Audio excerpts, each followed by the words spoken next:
From Carr, Riggs, and Ingram, this is It Figures, the CRI podcast, an accounting, advisory, and industry-focused podcast for business and organization leaders, entrepreneurs, and anyone who is looking to go beyond the status quo. Welcome to the It Figures podcast this morning. My name is Ray Roberts. I'm the lead of the government auditing for Carr, Riggs, and Ingram. I'm based in Albuquerque, New Mexico, and we're going to talk with David Mills. David is our head of our IT group for Carr, Riggs, and Ingram, and he has more initials after his name than I think there is in the alphabet. I don't know how that all works. Has to be a repeat in there somewhere. But David's very knowledgeable on it. He's doing some special things in the government area, and I just glad to have him here. You know, one thing, right. David, we'll go ahead and start off real quick is, this is concentrating on governments and not necessarily real big governments, but what kind of problems are governments having nowadays in the cybersecurity area? Yeah, so that's a great question, and focusing on governmental agencies, that are medium sized entities, they're probably at the biggest risk from a cybersecurity incident. Generally speaking, it's difficult to find funding for to put in the level of IT controls and especially maybe even the monitoring that needs to go along with those to really recognize when you're having a cyber event and really be able to isolate it and thwart it. And it's difficult, a lot of times for them to do that. They have limited resources and usually have some budget constraints. But by and large, the thing that is still the most prevalent area, Ray, in this is social engineering. And this is a kind of the most prevalent thing really across all industries. It's very difficult now for a hacker to break in through a firewall cold. It's doable, but it's very difficult to do. The biggest thing that happens is they'll do a social engineering attack and gain get somebody to reveal their username and their password or something like that, and it kind of gets them in the network. Even if it's a low level user, it gets them in the network. And sort of bypasses those defenses that they've got set up. So. That's probably the biggest risk, and the two attack areas that we see most. And unfortunately, governmental agencies are very high value targets. They normally have, a lot of things that can be compromised. For example, ACH files for payroll, banking applications that are used that may not require true two-factor authentication. The ability to go in and maybe elevate their privilege accesses, from even the lowest level access. So pretty big risk areas there, Ray, as we see it. And that doesn't seem to be changing, too much right now. Sure. Yeah. I'm amazed every time that every week we get these things from IT, the scam of the week and the scam of the day. And I'm just thinking, my goodness, how the different ways they can think of it and everything with AI looks so familiar. Is there anything in particular?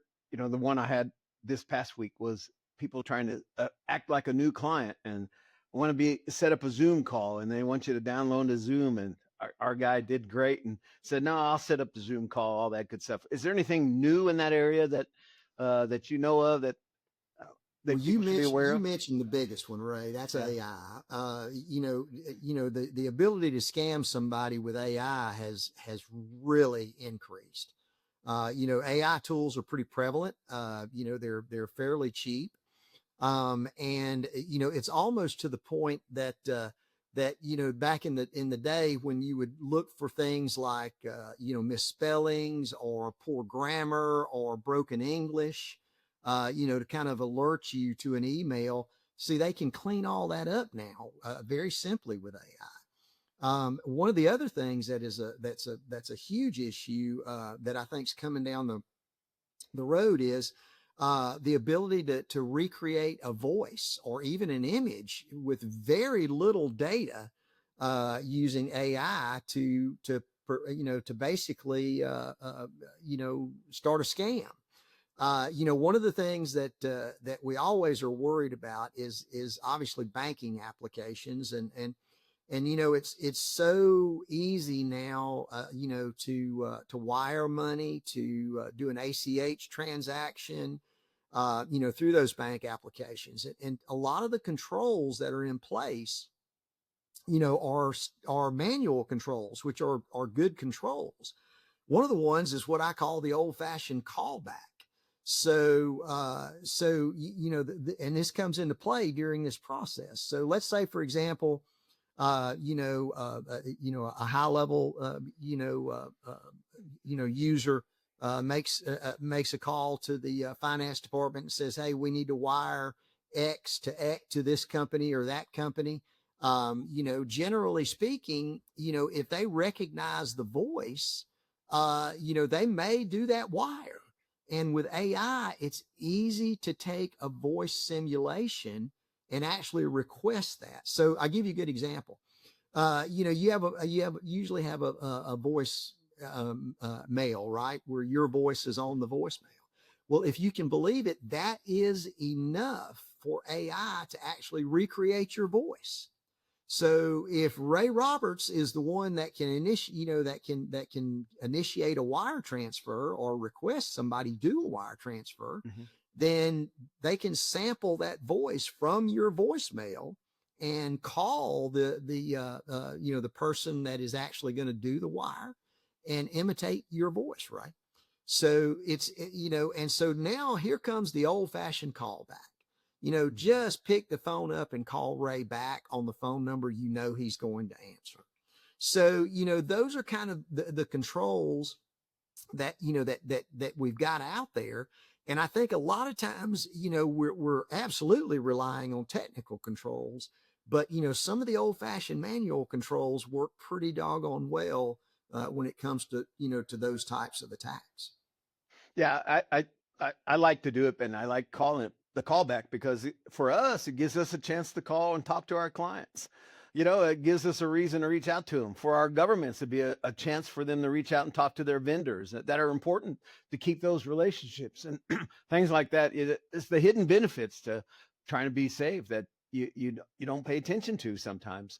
But they're really getting crazy on that. What kind of test work would you do? First of all, one thing I always hear of is it NIST framework? Is that what everybody uses? Give me a little bit about on that, and then kind of tell me what CRI would do to help a small government on this. Sure. So a couple of quick things there. NIST is the National Institute of Standards and Technology. That is the government agency that really has kind of taken over putting out a framework for testing, putting out a framework for best practices and what you should be looking for and what you should be seeing. And what I like about it, Ray, is it's a framework that's free and available to everybody. We've got a lot of players in the space that are putting frameworks out that basically they charge you for the framework, or they charge you for the ability to use their tool, to use their platform. And so it's sort of like gets to be a license model. And I'm a big proponent of, when it comes to security, things should be open and things should be free. And that's why I like the NIST framework. It is a great framework. It is, anybody can download it. Anybody can utilize it. It's updated constantly, and it's a great framework. And so, at CRI, we, for anything that doesn't have a specified framework, for example, like a financial institution, would have the FFIEC guidelines and things like that. That's a specified framework.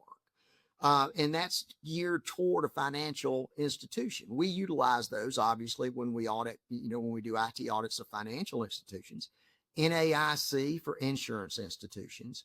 But when it comes to governmental and other areas that really don't have a specified framework, NIST is the best framework to use. It is a big framework, but it can be customized, to fit exactly what what is in scope for the actual governmental entity we're looking at. Now, that's a big deal, scoping. In a lot of cases, we'll see, Ray, where there'll be a general RFP go out for an IT audit. And we think that that's really just too big of a scope for a governmental entity, even a smaller governmental entity. And let me explain to you why we think that's just a little bit too big. In the IT world, which is different from the financial audit world, being able to get in and perform an IT audit and have results to the client within 4 to 6 weeks, I think is imperative, because in IT, it changes so rapidly that if you're waiting for a report for an IT audit 6 months, 7 months, even longer, the report and the information literally is stale by then. And so it doesn't necessarily give the entity what they need to actually respond to recommendations appropriately and to implement the remediation they need to do for those recommendations. So what we usually try to do is let the governmental entities that we work with, and they have loved this scoping, by the way, and this type of approach. We try to talk to them and say, let's look at it from a specified scope perspective, either in a couple of different ways. One, let's look at it maybe from the departmental area, or let's look at it from a particular application area. Now, when I say departmental area, let's look at finance. Now, a lot of times you don't think of finance having a lot of IT controls, but they in fact do have a lot of IT controls. And so when we say, let's look at the finance department, what we're looking at are all the applications that the finance department uses.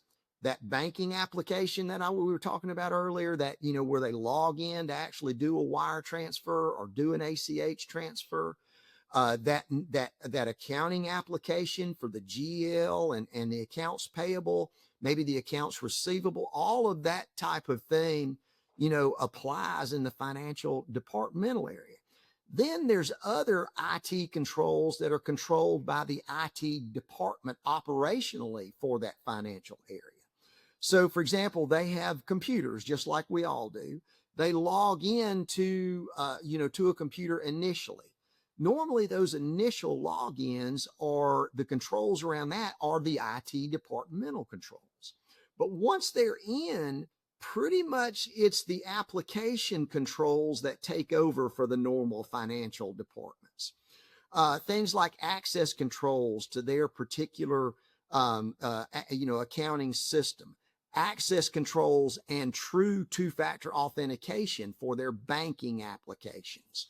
Those are critical areas that need to be audited and need to be looked at. Now, that's not to say we don't need these good governance documents, that where there's IT policies in place and things like that, that sort of guide what we do or what the entity does from a password length perspective, a password complexity perspective, two-factor authentication perspective, that kind of thing. But we've also got to go into that area and look at all of the controls they have within that governmental area, or within that particular departmental area, excuse me. So where we talk about NIST and we talk about these departmental areas, we look at the access controls. Who has access to these accounting programs? What is the level of the access? Who can do what within what? Are there some segregation of duties, that would be normal in there? Who reviews that access, on a regular basis? Who actually inputs the new users? Does IT input the new users, or does the financial department input the new users into that application? So there's a lot of nuances that need to be looked at when you're doing an IT audit. And if you go in with, let's just look at the entire government entity, it's too much to get done in a reasonable period of time to provide those meaningful results back. So what we're saying is let's rescope these things. Let's look at the critical departments first. Generally speaking, that's going to be the finance department and maybe the HR department. And then let's look at the general IT operational controls. How do they grant access to that initial login for these departments? Let's don't go in down the rabbit holes of everything that everybody does, because you'll never complete the scope. And so you pick those IT departments based on the risk that, and normally governmental entities have done some sort of risk to identify these riskier departments. And then let's look at the audits that go around there based on this NIST framework that fit the level of complexity for that governmental entity. That gives them great results in a very quick manner. And also it allows us to price this appropriately for that governmental entity.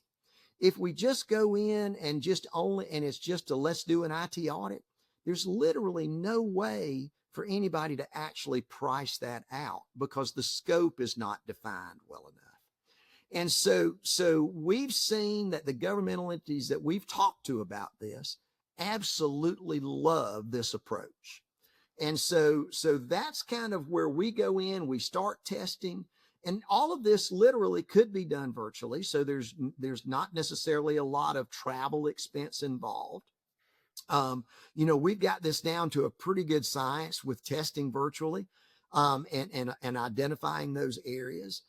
So it literally gives the governmental entity the most value for an IT audit that I think that we can give them. Now, I do want to say this, Ray, that as you know, there's, anybody can do an IT audit. Anybody that is a CPA and a CPA firm can perform a financial audit, right? It's the people that make the difference in this audit world. And that's why we've assembled a team, and it is a smaller team, but we're very efficient. That allows us to do a lot of different things. But we've assembled a team that has really good governmental experience.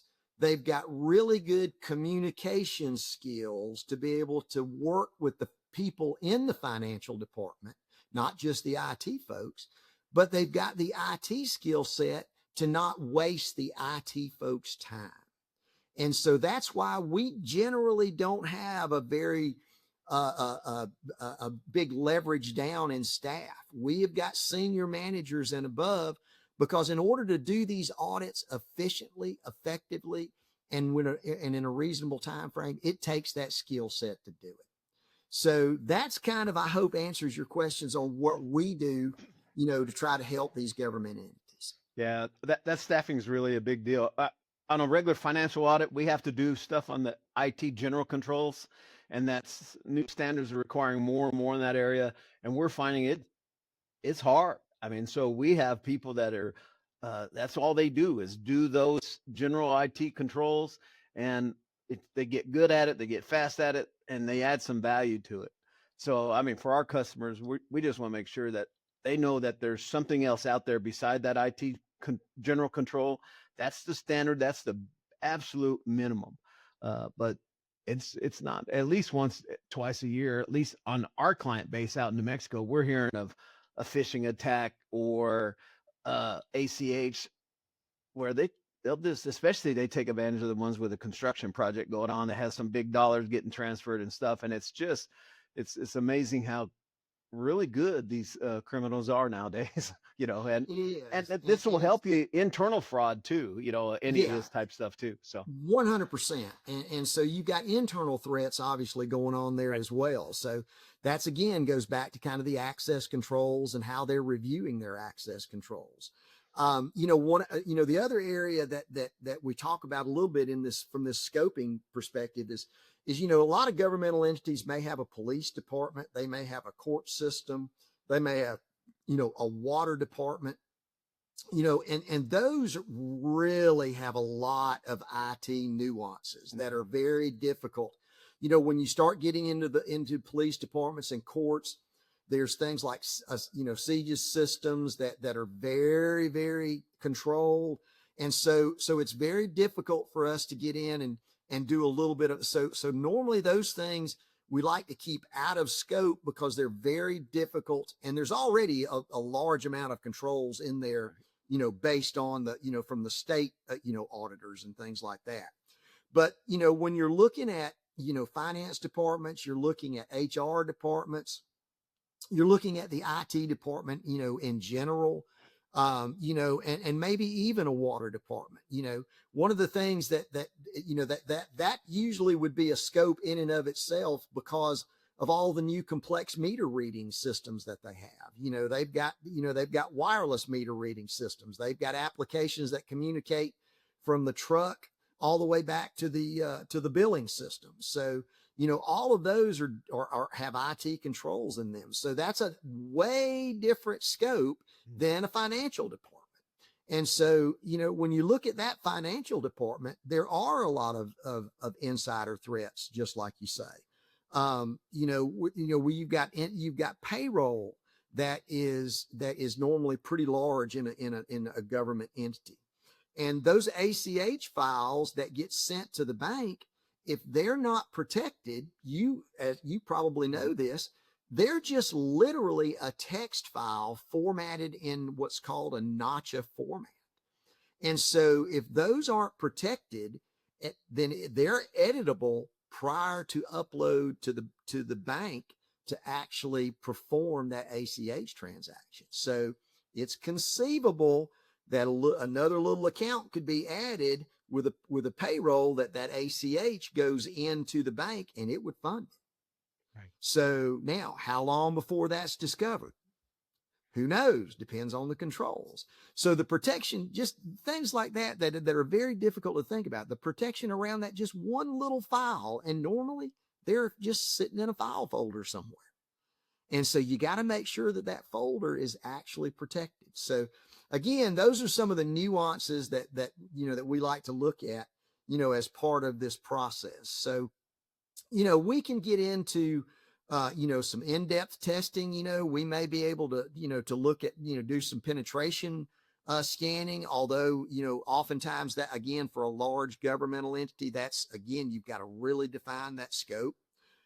We can do some internal vulnerability analysis, depending on what level of tools and techniques that particular entity has. So, for example, an internal vulnerability assessment, which effectively looks at the systems within a certain departmental area. If there's an IT, or excuse me, what's called an IP address, restriction around a certain area, then we can actually scan all those devices. We can make sure that they're up to date.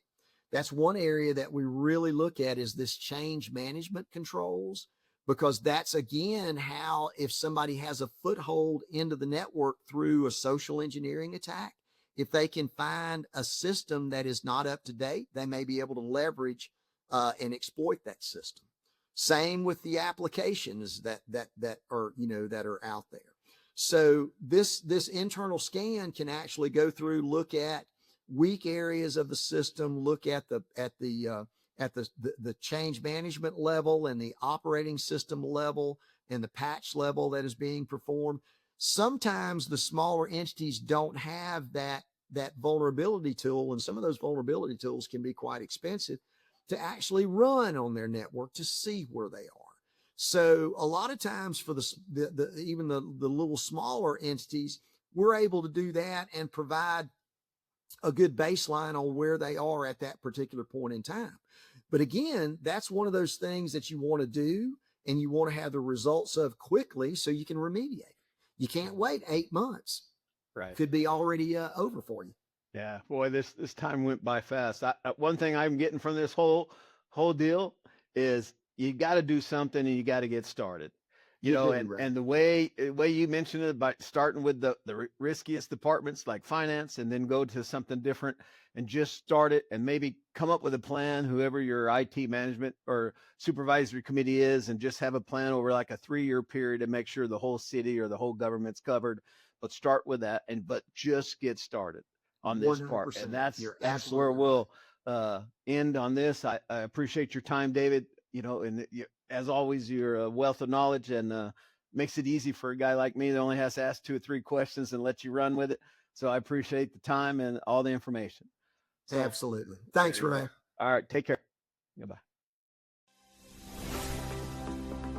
If you want more CRI insights or are interested in learning about our firm, please visit our website at criadv.com. Thanks for listening to this episode of It Figures, the CRI podcast. You can subscribe to It Figures on Spotify, Apple Podcasts, or wherever you prefer to listen to your podcasts. If you liked what you heard today, please leave us a review.